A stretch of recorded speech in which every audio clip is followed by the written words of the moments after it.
warahmatullahi wabarakatuh. Perkenalkan, nama saya Nurhanani. Saya dari SDN Ciharuma. Mau meminta waktunya sebentar untuk Ibu Winda. Pertanyaannya, bagaimana motivasi belajar peserta didik yang Ibu temukan dalam proses pembelajaran? Dalam proses pembelajaran di kelas saya, alhamdulillah anak-anak senantiasa termotivasi untuk semangat belajar. Tentu saja diawali dari saya sendiri sebagai gurunya. Jadi kalau guru bisa memberikan motivasi yang baik, yang semangat bagi siswa-siswanya di kelas, peserta didiknya di kelas, insya Allah anak-anak pun akan terbangkitkan semangatnya dan termotivasi untuk belajar, begitu Bu ya. Terus yang kedua, bagaimanakah kondisi literasi dan numerasi pada mata pelajaran bersangkutan menurut pengamatan Ibu?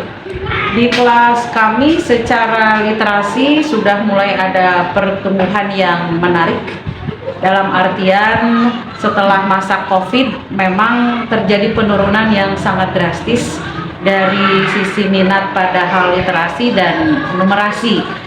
Alhamdulillah setelah tatap muka kembali dilaksanakan, literasi membaik, anak-anak mulai memiliki minat baca.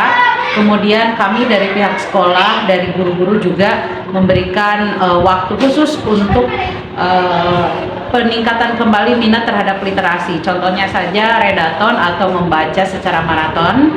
Kami mempunyai program khusus di mana anak-anak akan membaca bersama-sama buku yang mereka sukai.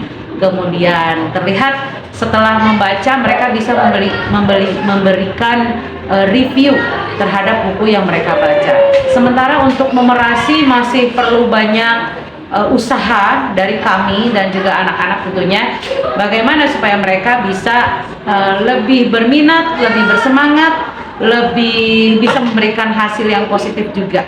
Karena numerasi membutuhkan waktu yang lebih banyak mungkin ya untuk berlatih dan juga untuk bisa memahami kasus demi kasus yang bisa mereka kerjakan, begitu. Bisa dari hal yang soal yang mudah kemudian menuju soal yang sulit, itu masih kami usahakan Bu. Ya. Terus bagaimanakah relasi Anda dengan siswa?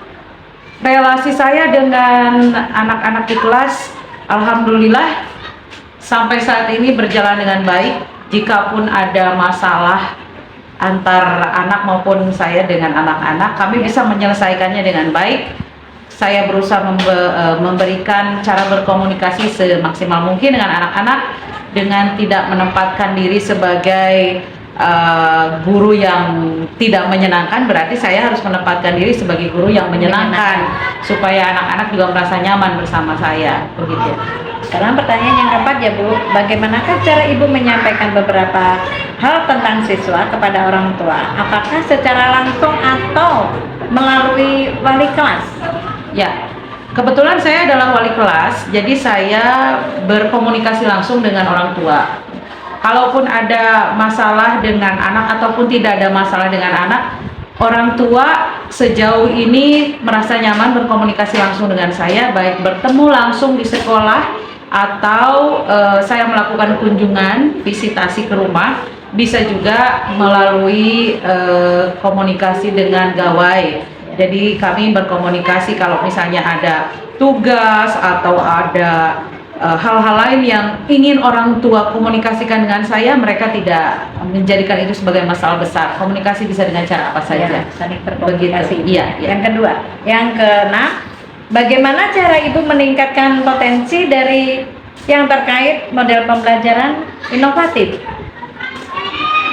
Baik, jika pembelajaran inovatif kami laksanakan, semuanya bisa berjalan sesuai dengan rencana sejauh ini ya. Jadi saya membuat rencana pembelajarannya seperti apa atau modul ajarnya seperti apa, kemudian dilaksanakan dengan baik pula. Saya dokumentasikan dengan semampu saya, kemudian anak-anak dapat bekerja sama dengan baik sehingga hasilnya tampak menyenangkan di atas kamera, supaya memberikan efek yang positif juga bagi yang melihat, juga bagi anak-anak. Oh, ternyata pembelajaran inovatif itu seperti ini ya, kurang lebih seperti itu Bu. Ya, siap.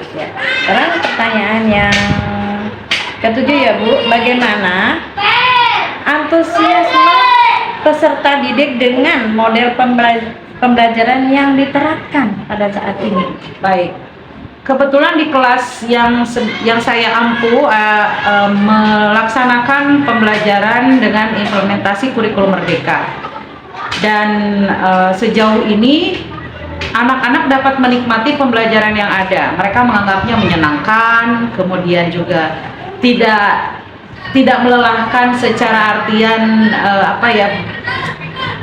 sulit, rumit, tidak ada pemikiran ke sana. Jadi mereka menerimanya sebagai fun learning gitu ya, di pembelajaran yang menyenangkan. Iya, gitu.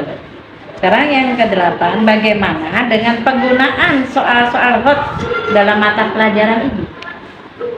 Soal-soal hot sejauh ini saya kembangkan sedemikian rupa dengan kalimat-kalimat yang sebetulnya itu masuk soal hot ya.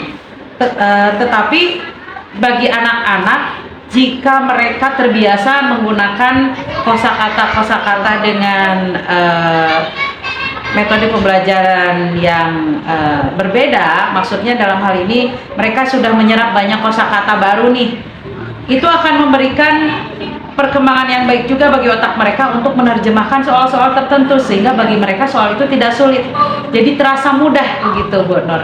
Sejauh ini saya coba itu dari hasil dari literasi ya, karena banyak membaca, jadi anak-anak bisa memahami, oh ini soalnya seperti ini, padahal sudah masuk kategori soal hot.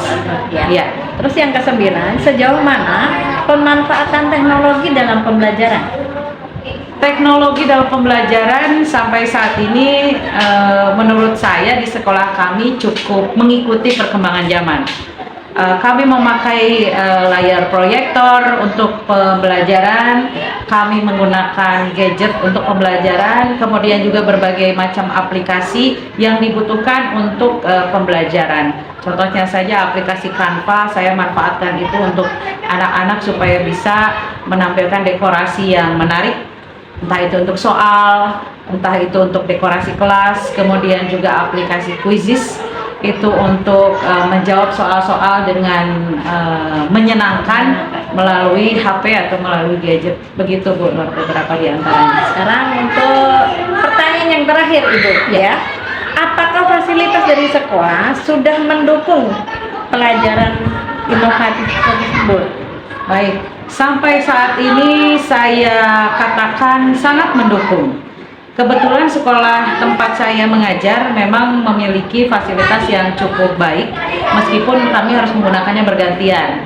Layar infocus bisa dimanfaatkan dengan baik, kemudian juga fasilitas internet untuk mengunduh segala macam aplikasi misalnya ya, itu bisa kami manfaatkan dengan baik pula. Sampai saat ini saya sangat bersyukur sekolah bisa memberikan fasilitas yang baik bagi kami para guru, sehingga guru-guru bisa berkreasi seaktif mungkin untuk kemajuan anak-anaknya. Begitu Bu. Sekali lagi tambahan ya Bu ya. Boleh. Kan saya dengar ya. Ibu kan juga sebagai penulis ya. Bagaimana Ibu? Sebagai penulis, kebetulan saya menulis cerita anak. Jadi yang saya tulis adalah cerita fiksi untuk anak-anak. Saya ambil latar belakang dari kehidupan saya sehari-hari bersama anak-anak kelas 1 sampai kelas 6. Jadi kehidupan anak-anak inilah yang menjadi basic bagi saya untuk menulis cerita-cerita tersebut Bu Nur. Kebetulan sudah ada beberapa yang dicetak, meskipun bukan buku solo, masih rame-rame menulisnya. Tapi buat saya itu suatu tanda eksistensi. Ini loh, hidup saya selama menjadi guru seperti ini hasilnya. Berarti ada buktinya kan? Ya alhamdulillah Bu Nur, begitu. Mudah-mudahan bisa memotivasi dan juga menginspirasi kawan-kawan guru lainnya. Amin. Nah, terima kasih ya Bu ya atas waktunya. Sama-sama Bu Nur, terima kasih. Saya ucapkan terima kasih. Inilah hasil wawancara saya dengan Bu Winda dari SDN Jelegong 1. Ibu adalah guru penggerak juga dan sebagai penulis juga. Assalamualaikum warahmatullahi wabarakatuh. Waalaikumsalam warahmatullahi wabarakatuh. Terima kasih Bu Nur.